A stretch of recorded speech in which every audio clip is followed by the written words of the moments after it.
समाजवादी विचार केंद्र सांगली सन्मानपत्र माननीय श्री आबासाहेब गिना कांबळे, आपणास हे सन्मानपत्र देताना आम्हास अत्यंत अभिमान वाटतो है, हौसले आपले बुलंद हो जाते हैं। जेव्हा जिंकणं हेच असतं, अविरत मेहनत आणि अगणित मोजावी लागते।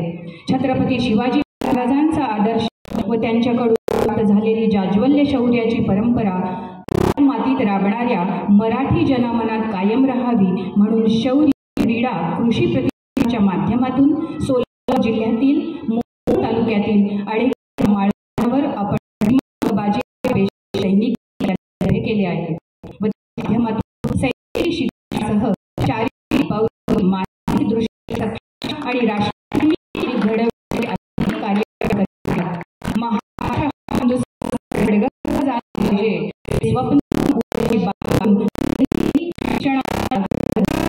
स्वातंत्र्यवीर विनायक दामोदर सावरकर प्रेरणा घेऊन आपण त्यांचे स्वप्न सत्यात उतरवणार याचा आम्हा सर्वांना सार्थ अभिमान आहे। या आपल्या कर्तृत्वास मानवंदना देण्यासाठी हिंदू समाजवादी विचार प्रचार केंद्र सांगली विश्वस्त मंडळातर्फे आपणास हे सन्मानपत्र सन्मानपूर्वक प्रदान करीत आहोत। आपल्या भावी कार्यास मनपूर्वक शुभेच्छा। आणि इतर सहकारी आहेत।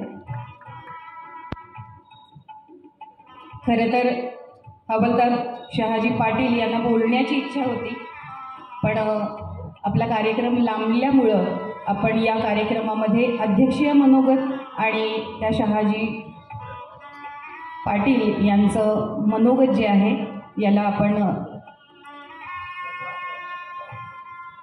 पाटा दिलेला आहे असं म्हणायला हरकत नाही आहे।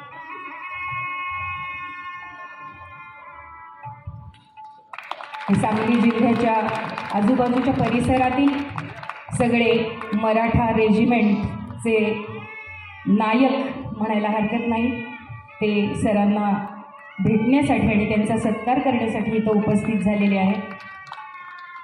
आणि काल आपण जे भाषणामध्ये ऐकलेलं होतं की सैनिक एकमेकांच्यात किती नातं जपतात, त्याचं हे एक मूर्तिमंत उदाहरण आपल्याला इथं बघायला मिळतंय। आणि आपण या सर्व सैनिकांच्यासाठी एकदा भारताची घोषणा देऊयात। बोलो भारत माता की जय।